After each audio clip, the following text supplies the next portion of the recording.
Hola, bienvenidos a la clase del día de hoy. Seguiremos desarrollando el curso de contaminación atmosférica. Hoy veremos qué es el clima, cambio climático, calentamiento global y efecto invernadero. Muy bien, el clima y cambio climático. Nos dice, el clima no ha sido constante a lo largo de la historia. Los registros históricos y geológicos muestran claramente las variaciones del clima en una amplia gama en la escala temporal. En la escala pequeña, de unos cuantos meses, las variaciones están representadas por sucesiones de periodos secos y lluviosos a lo largo del año. En cuanto a las escalas largas, como de varios siglos, están determinadas por eras glaciares e interglaciares, por ejemplo la pequeña edad de hielo, correspondiente a un periodo frío desde comienzos del siglo XIV hasta mediados del siglo XIX. Fue seguida por un periodo más cálido y es el que rige en nuestros días. La edad de hielo es un periodo a largo plazo, caracterizado por una caída en la temperatura de todo el planeta que, entre otros factores, ha llevado a la expansión de la capa de hielo polar global. Los glaciares han estado presentes a lo largo de la historia de la Tierra y muchos expertos no están de acuerdo con las edades ocupadas por estas glaciaciones. Para muchas personas, debido a los casquetes polares en ambos hemisferios, actualmente estamos en la edad de hielo. Para otros, estamos entre la edad de hielo, es decir, entre el periodo más cálido e entre las dos edades de hielo. A lo largo de muchos millones de años, ocurrió en otras palabras, 5 glaciaciones. La primera, la edad de hielo. La primera edad de hielo en la historia de los planetas fue el llamado Huroniano, que ocurrió hace 2.400 millones de años y 2.100 millones de años. Esta fue la edad de hielo más larga en ese momento y según los expertos, esta fue una de las edades de hielo más fuertes. Hay una hipótesis que dice que la Tierra era una gigantesca bola de nieve en esos años. La segunda edad de hielo, la segunda es el periodo de bajas temperaturas ocurrida hace 850 millones y 635 millones de años. El nombre de esta edad de hielo proviene del periodo de Neoproterozoico. La tercera edad de hielo es la llamada desierto de Sahara andino, que ocurrió hace 450 y 420 millones de años.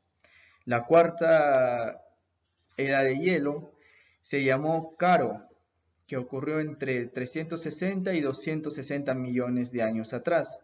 Y la quinta edad de hielo es el Cuaternario, que comenzó hace 258 millones de años, abarcando el periodo Cenozoico del Neógeno.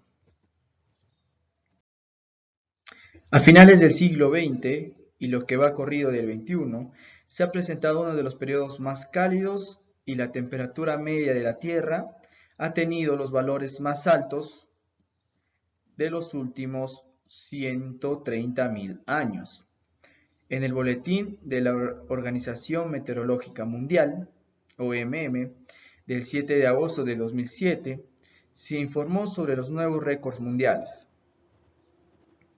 siendo enero y abril del 2007 los más cálidos desde 1880, superándose el promedio de enero en 1.89 grados y en 1.37 grados centígrados el mes de abril.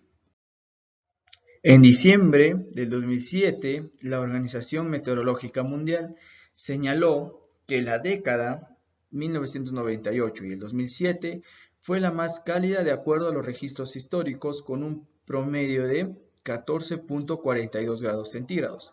El promedio del periodo de los años 1961 y 1990 fue de 14 grados centígrados.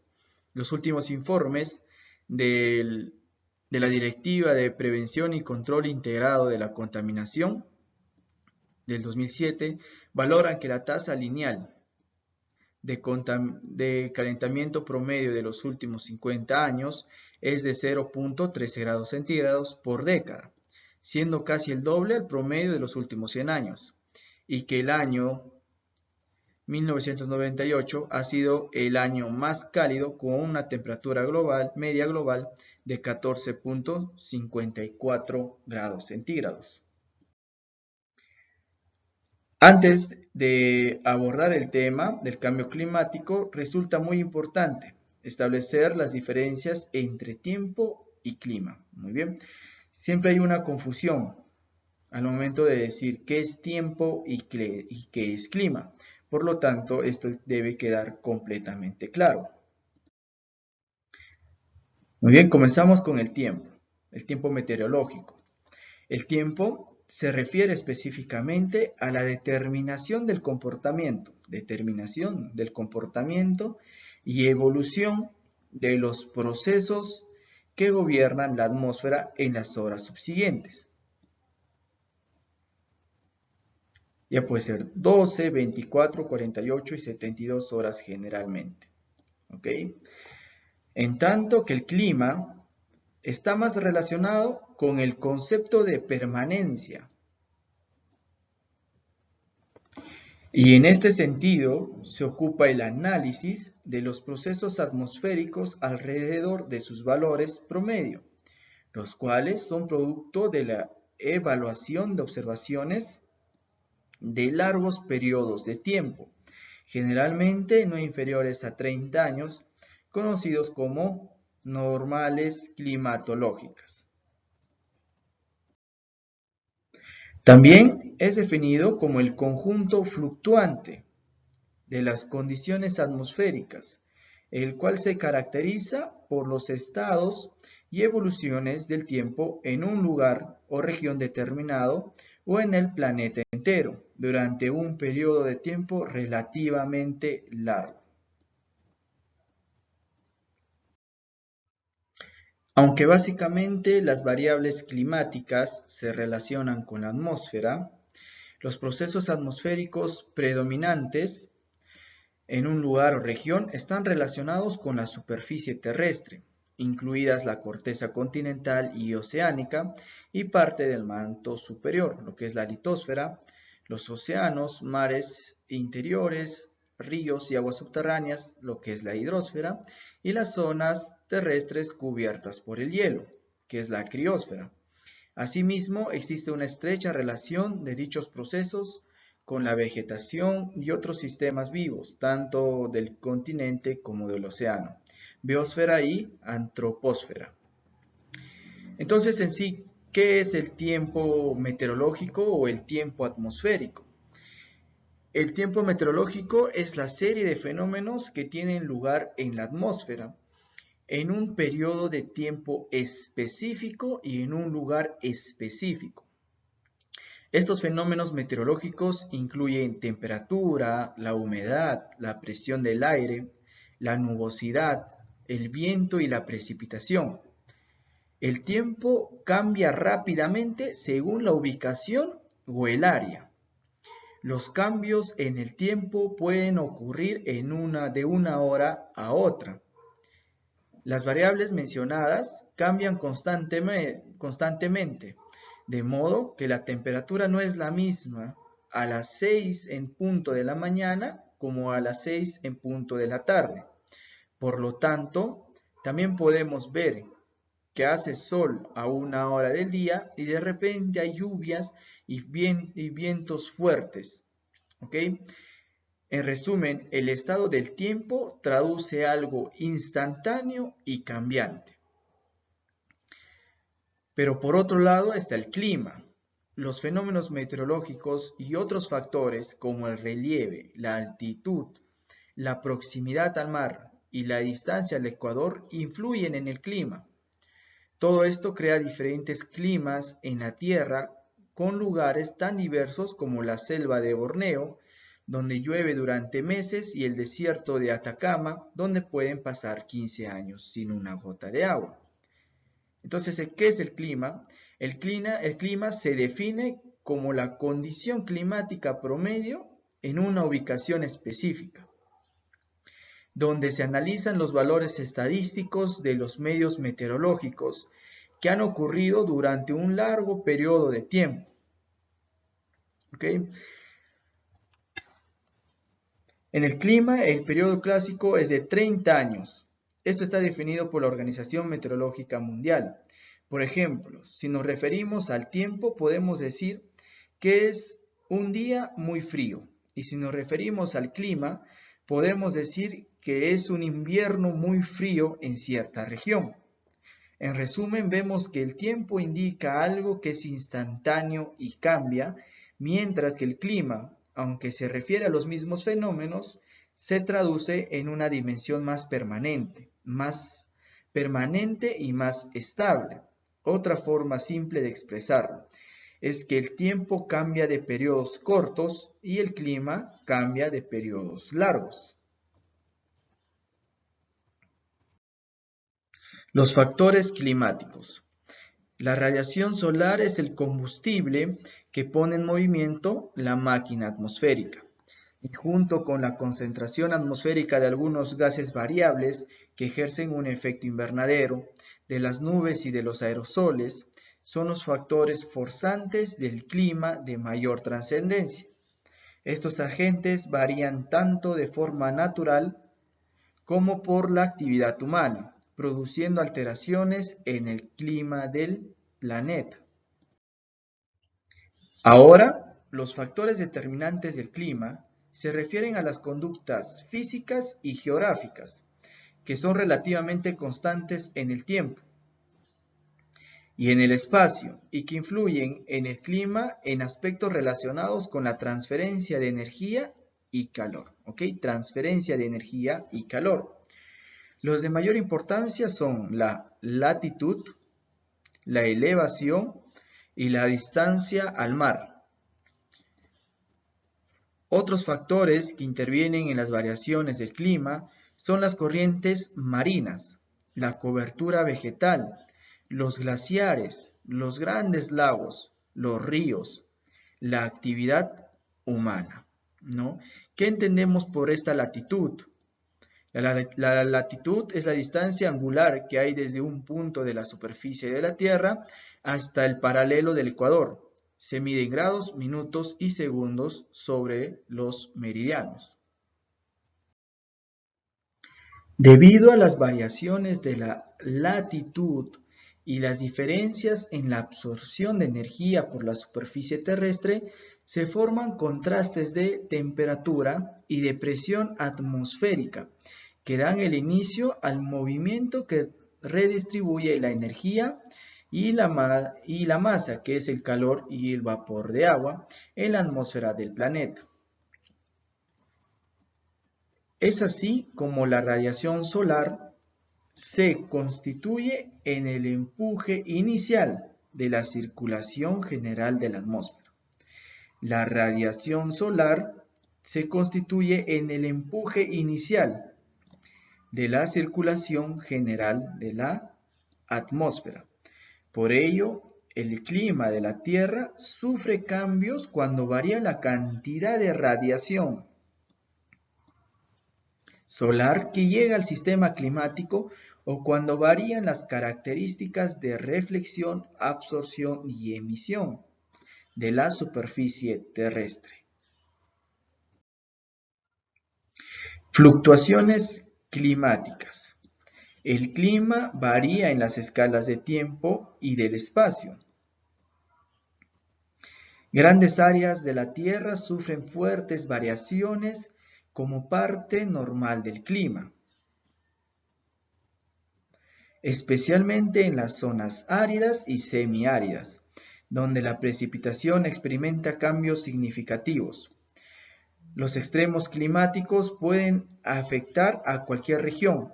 Por ejemplo, severas sequías pueden ocurrir en zonas húmedas e inundaciones ocasionales en regiones secas. ¿A qué nos referimos aquí con el término fluctuación? ¿Qué es el término fluctuación? ¿Qué significa? Fluctuación es la variación de intensidad, de medida o de cualidad. ¿Ok? Entonces, hay una variación de la intensidad en lo que es el tema de los climas.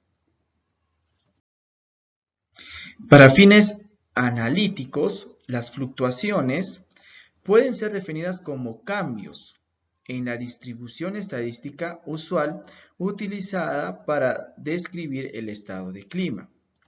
La estadística climática comúnmente usada se refiere a los valores medios de una variable en el tiempo. Los valores medios pueden experimentar tendencias, saltos bruscos, aumentos o disminuciones en la variabilidad o aún una combinación de tendencias y cambios en la variabilidad.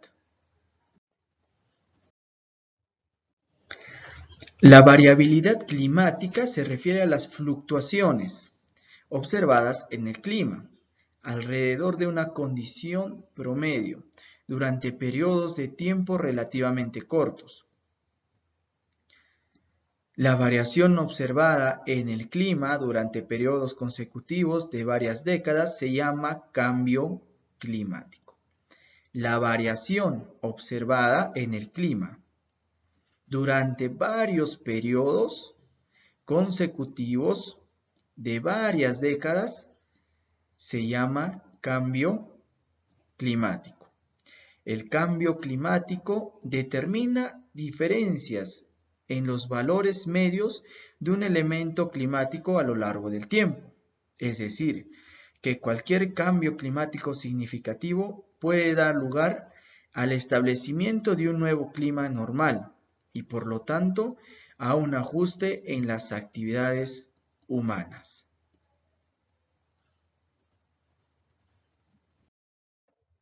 El sistema climático. El sistema climático es un sistema altamente complejo y está integrado por 5 grandes componentes. La atmósfera, la hidrosfera, que son los océanos y mares, la litosfera, que es la superficie terrestre continental e insular, la criosfera, que es el hielo marino, cubierta de nieves estacionales, glaciares de montañas y capas de hielo a escala continental.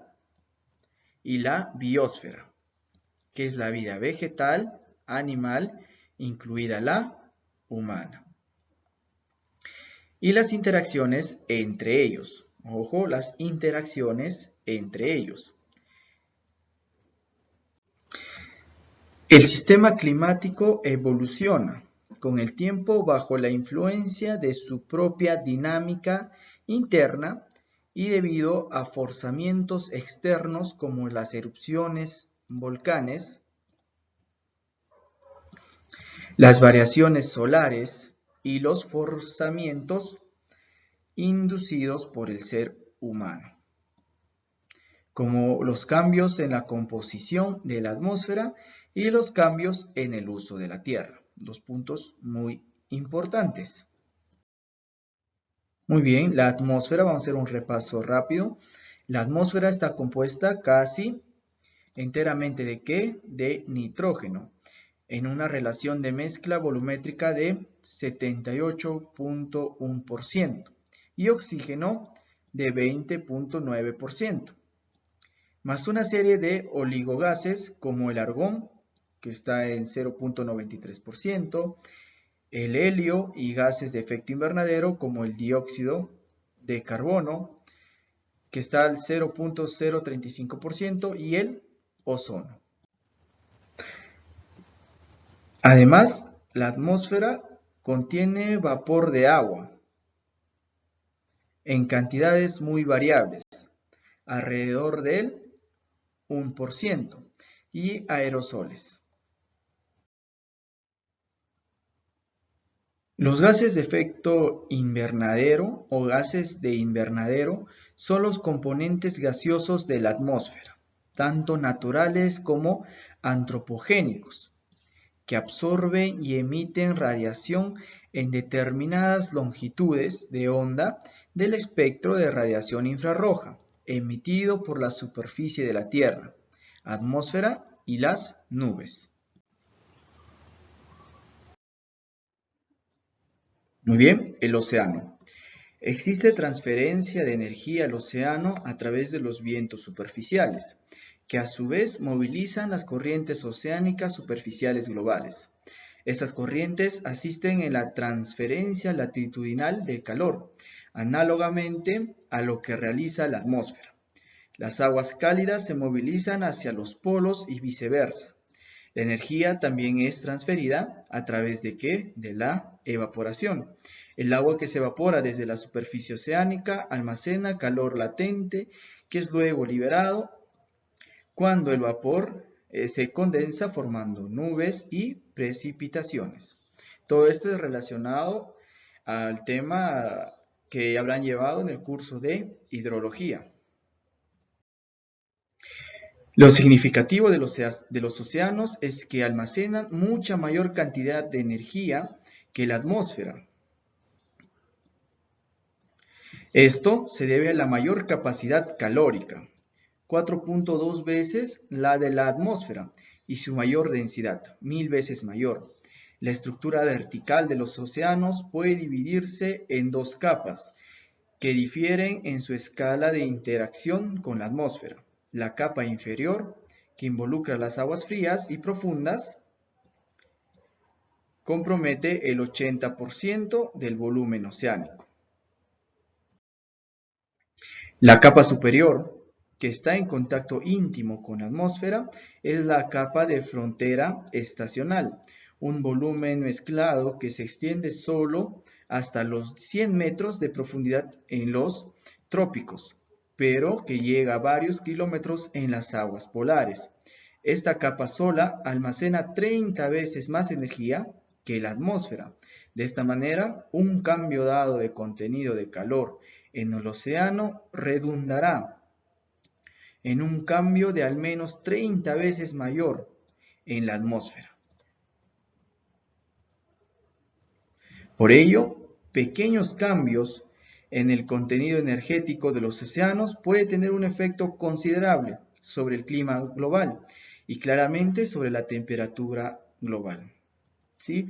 Pequeños cambios en el contenido energético de los océanos puede tener un efecto considerable sobre el clima global. Uno de esos ejemplos puede ser el fenómeno del Niño o el fenómeno de la Niña. Criosfera. La criosfera consiste de las regiones cubiertas por nieve o hielo, sean tierras o mar.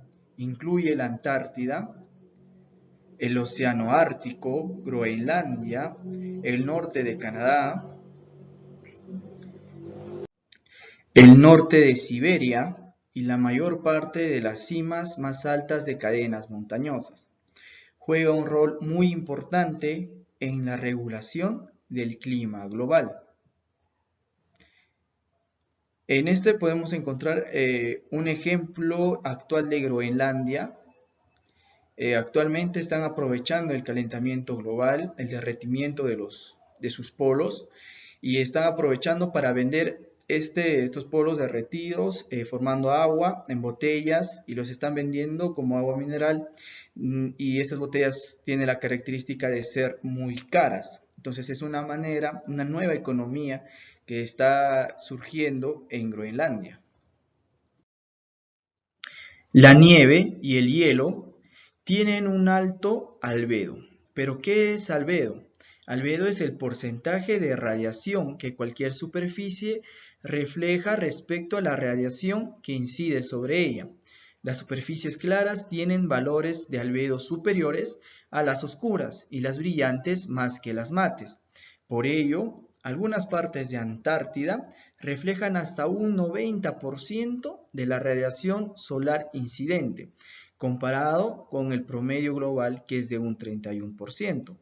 Sin la criosfera, el albedo global sería considerablemente bajo.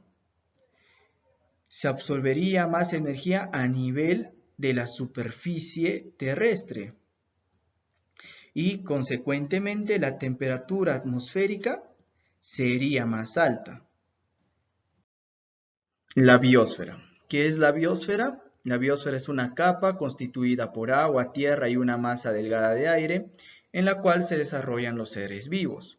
Comprende desde unos 10 kilómetros de altitud en la atmósfera hasta los fondos oceánicos y es el sistema formado por el conjunto de los seres vivos del planeta Tierra y sus interrelaciones. La biosfera, dice, afecta el albedo de la Tierra, sea sobre la Tierra como en los océanos. Grandes áreas de bosques continentales tienen bajo albedo, comparado con regiones sin vegetación como los desiertos. El albedo de un bosque deciduo es de aproximadamente 0.5 a 0.18. ¿Qué es un bosque deciduo? Es un bosque seco, donde un bosque de coníferas es entre 0.09 y 0.15. ¿Cómo es un bosque de coníferas?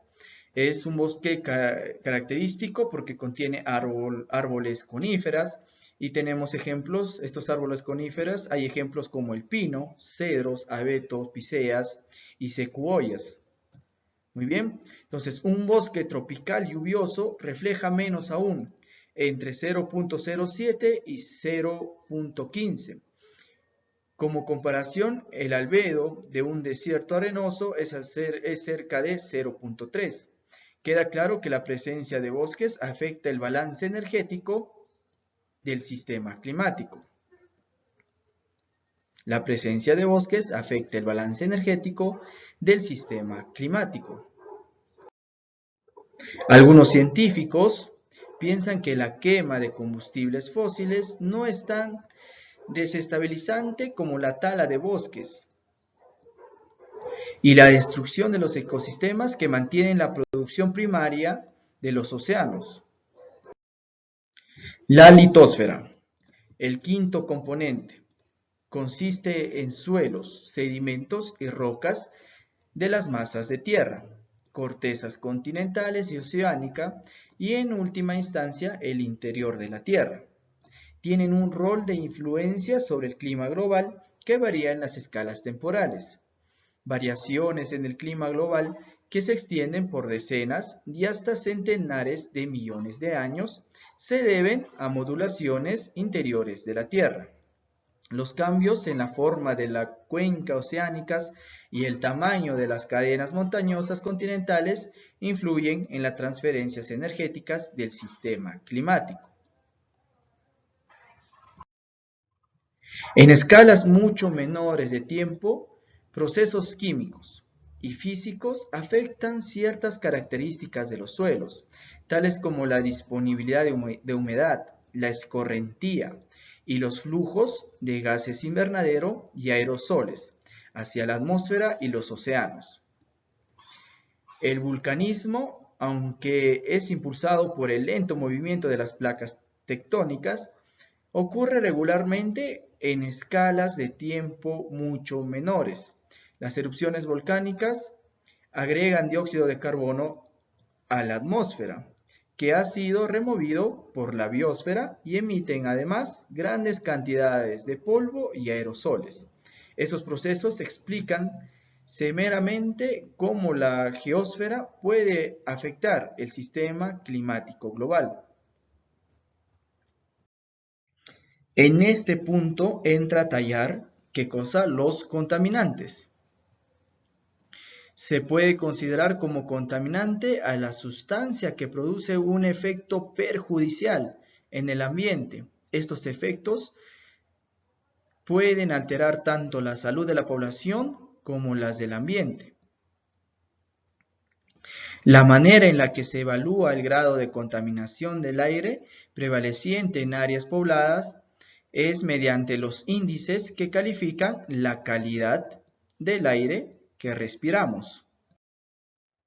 Fuentes de contaminación del aire. Una fuente de contaminación es aquella que da origen a la misma. En general, se clasifican las fuentes en contaminantes en 4 grupos: puntuales, móviles, de área y naturales. Aquí tenemos móviles, puntuales, como ya lo hemos visto en una clase, de área y naturales. Vinculado estrechamente con el problema de la contaminación, tenemos el fenómeno de calentamiento global, que se refiere al hecho del aumento de ¿qué? De la temperatura promedio de la Tierra. Se piensa que eventos similares han ocurrido a lo largo de la historia en el planeta, pero que la contaminación de la atmósfera está produciendo un efecto sin precedentes. Lo menciona Cerón en el año 2007. Se llama cambio climático a la variación global del clima de la Tierra, produciéndose tales cambios a muy diversas escalas de tiempo y sobre todo los parámetros climáticos como temperatura, precipitaciones, nubosidad, etc. Estos cambios se deben a causas naturales y en los últimos siglos también se deben a la acción de la humanidad. El efecto invernadero. La absorción de energía por un determinado gas tiene lugar cuando la frecuencia de la radiación electromagnética es similar a la frecuencia vibracional molecular del gas. Cuando un gas absorbe energía, esta se transforma en movimiento molecular interno, que produce un aumento de temperatura. La absorción de radiación infrarroja procedente de la Tierra es importante en el balance energético de la atmósfera. Esta absorción por los gases calienta la atmósfera, estimulándolos a emitir radiación de onda más larga. Parte de esta radiación es liberada al espacio y otra parte es irradiada nuevamente a la superficie de la Tierra. Las 2/3 partes de la energía radiante atmosférica son directamente devueltas a la superficie, suministrando una fuente de energía adicional a la radiación solar directa. El efecto neto de este fenómeno permite que la Tierra almacene más energía cerca de la superficie que la cantidad que podría almacenar si la Tierra no tuviera atmósfera. Consecuentemente, la temperatura es más alta, del orden de 33 grados centígrados más. Este proceso es conocido como el efecto de invernadero natural. Sin el efecto invernadero, la temperatura promedio de la superficie sería aproximadamente de 18 grados centígrados bajo cero y la vida en el planeta no sería posible. Consecuentemente, los gases en la atmósfera que absorben la radiación infrarroja procedente de la Tierra o radiación saliente son conocidos como gases de efecto invernadero. Entre ellos se encuentran el dióxido de carbono, el vapor de agua, el óxido nitroso, el metano y el ozono. Estos gases tienen moléculas cuya frecuencia vibracional se localiza en la parte infrarroja del espectro. El efecto invernadero es un fenómeno en el cual la radiación del calor de la superficie del planeta es absorbida por los gases de la atmósfera y es emitida de nuevo en todas direcciones. Específicamente, la luz solar, que es absorbida por la superficie terrestre, vuelve a la atmósfera en forma de calor. Allí, los gases de efecto invernadero retienen parte de este calor, el resto se escapa al espacio. Cabe mencionar que cuanto más gases de invernadero, más calor es retenido. Debido a este funcionamiento de permitir el paso de la luz y mantener el calor, como las paredes de un invernadero, es que cobra ese nombre. El efecto invernadero es lo que hace posible la vida en la Tierra. Forzamiento del factor invernadero. Algunos gases emitidos por actividades humanas, denominadas gases de efecto invernadero, como el dióxido de carbono, el óxido nitroso, el metano y algunos halocarbonos, como los clorofluorocarbonos, los hidroclorofluorocarbonos, los hidrofluorocarbonos y los perfluorocarburos, así como el ozono troposférico, el cual se forma a partir del monóxido de carbono, los óxidos de nitrógeno y otros compuestos orgánicos volátiles. Son buenos absorbentes de la radiación infrarroja y específicamente los halocarbonos, porque muchos de ellos absorben energía en la región de longitudes de onda donde la energía no es absorbida por el dióxido de carbono ni el vapor de agua, región denominada como ventana atmosférica. Cambios en la concentración atmosférica de los gases de efecto invernadero y aerosoles en la radiación solar y en las propiedades superficiales del suelo afectan que la absorción, la dispersión y emisión de las radiaciones dentro de la atmósfera y en las superficies de la Tierra. Los resultados positivos o negativos en el balance energético debido a estos factores son expresados como forzamiento radiativo, el cual es usado para comparar la influencia del calentamiento o el enfriamiento sobre el sistema climático. El forzamiento radiativo es una medida de la influencia que tiene la alteración del balance entre la radiación solar incidente y la radiación infrarroja saliente en el sistema atmósfera-Tierra, denotado por un cambio en la irradiancia neta en la tropopausa y es expresado en vatios por metros cuadrados. Generalmente los valores del forzamiento radiativo son para cambios relativos en las condiciones definidas en 1970. Estas perturbaciones se deben a cambios internos o forzamientos externos del sistema climático, como por ejemplo cambios en la concentración de un gas de efecto invernadero o en la radiación emitida por el Sol. Un forzamiento radiativo positivo tiende a calentar la troposfera, capa de la atmósfera desde la superficie hasta cerca de 16 kilómetros de altura, y uno negativo tiende a enfriarla. El agotamiento de la capa de ozono, debido a su destrucción por el incremento de las emisiones de halocarbonos desde 1970, ha representado un forzamiento radiativo negativo del sistema climático, ya que el ozono es un gas de efecto invernadero. Por otro lado, el incremento de los gases de efecto invernadero ha producido un forzamiento positivo. Se estima que el efecto neto promedio a nivel global de las actividades humanas desde 1750 ha sido un calentamiento con un forzamiento radiativo de 1.6 vatios por metro cuadrado.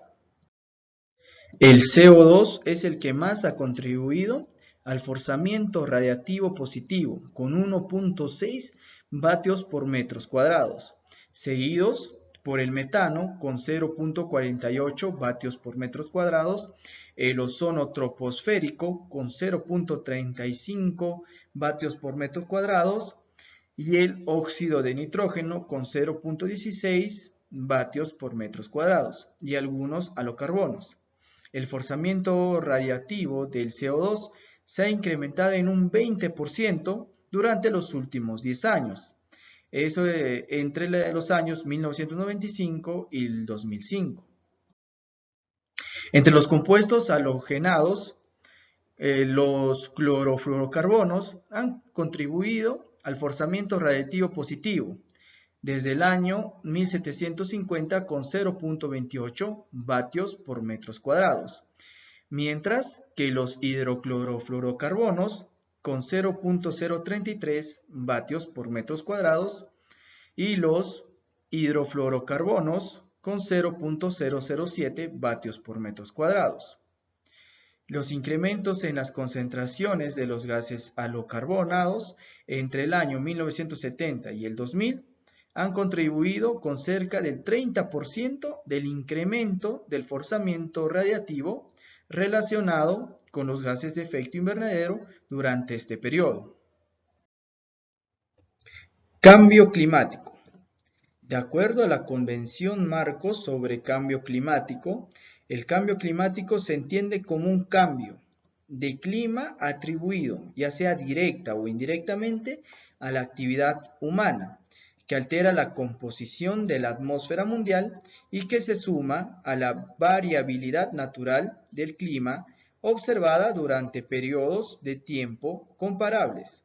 Por otro lado, el panel intergubernamental de expertos sobre el cambio climático define el cambio climático como cualquier cambio en el clima, con el tiempo, debido a la variabilidad natural o como resultado de las actividades humanas.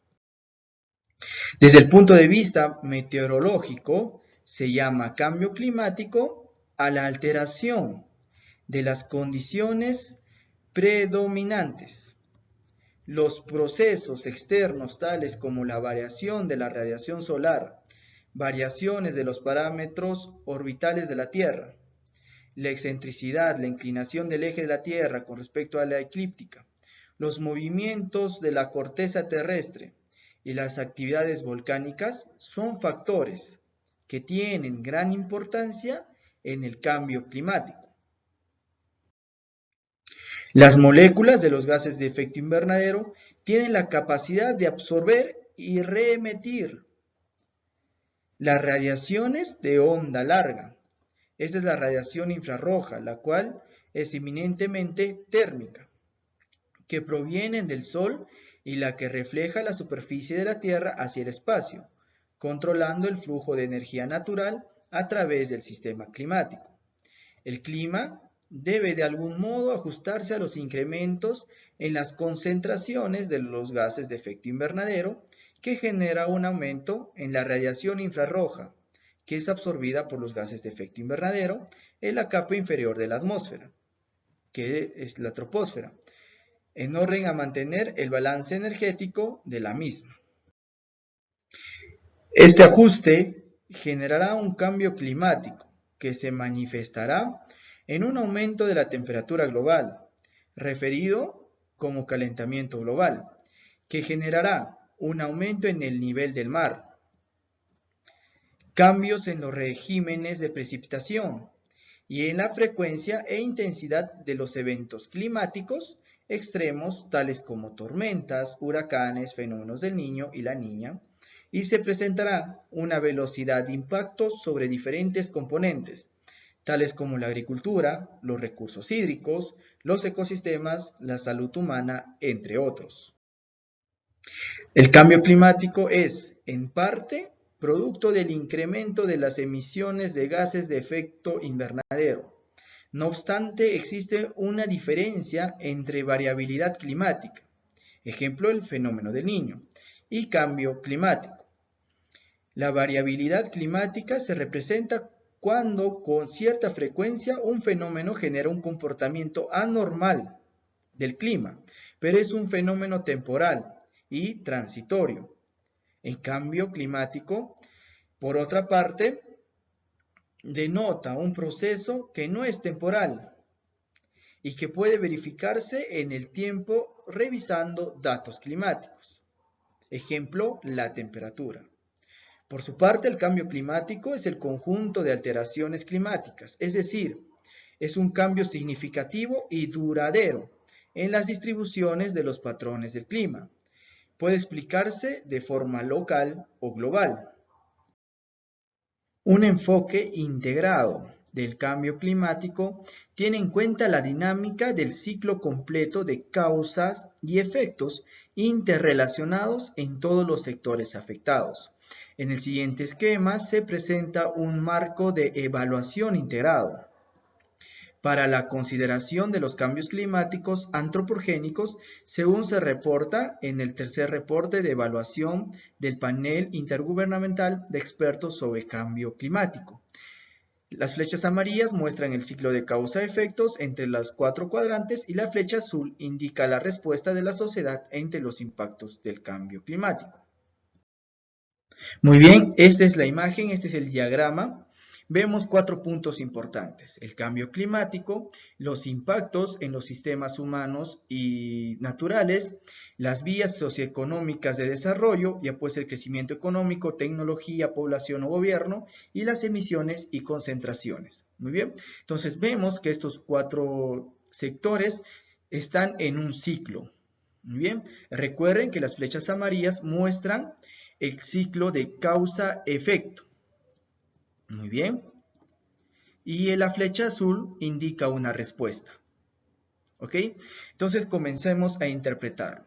Nos dice que las vías socioeconómicas de desarrollo, que si hay un crecimiento económico, haya nuevas tecnologías, una población o un gobierno, va a afectar ¿qué cosa? Va a afectar y va a causar emisiones y concentraciones. ¿Ok? Son los gases de efecto invernaderos o aerosoles. Muy bien. Entonces, estas emisiones, ¿qué va a causar? Va a causar un cambio climático. ¿Ok? Un cambio climático puede ser un aumento de temperatura, elevación del nivel del mar, alteración de las precipitaciones. ¿Ok? Entonces, las emisiones y concentraciones causan un cambio climático. Y estos cambios climáticos, ¿qué van a afectar? Van a tener un impacto en los sistemas humanos y naturales. ¿Ok? Y estos impactos en los sistemas humanos y naturales también tienen un efecto en la vida socioeconómica de desarrollo. ¿Ok? Un efecto en las vías socioeconómicas de desarrollo. ¿Ok? Y esto a la vez vuelve a producir más emisiones y concentraciones. Entonces estamos en un ciclo. Muy bien. Pero puede haber una respuesta de las vías socioeconómicas de desarrollo hacia dónde, a los impactos de los sistemas humanos y naturales. Una respuesta de la sociedad ante los impactos del cambio climático. Ya puede ser una respuesta en forma de leyes, de normas, una incorporación de tecnologías más limpias, ¿ok? Entonces, tenemos que entender que es todo un ciclo, sí, pero puede haber una respuesta. Por ejemplo, en el cambio climático a los impactos hay una adaptación, como ya lo hemos visto en estas diapositivas. El impacto de los sistemas humanos y naturales también va a haber una adaptación a la vida socioeconómica de desarrollo. Pero ¿qué debe haber en estas vías socioeconómicas de desarrollo? Hacia la emisión de concentraciones debe haber una mitigación, una disminución. Muy bien. La adopción de decisiones sobre el cambio climático es esencialmente un proceso secuencial que se desarrolla en condiciones de incertidumbre general. Muy bien, hasta aquí las clases de hoy y les voy a dejar con las preguntas que se resolverán en las clases en vivo. Lo primero, ¿cuál es la diferencia entre tiempo meteorológico y clima? Otra pregunta, ¿qué es sistema climático? Otra, ¿qué es la hidrosfera, la litosfera, la criosfera, la biosfera? Y como también ya lo hemos visto, la atmósfera.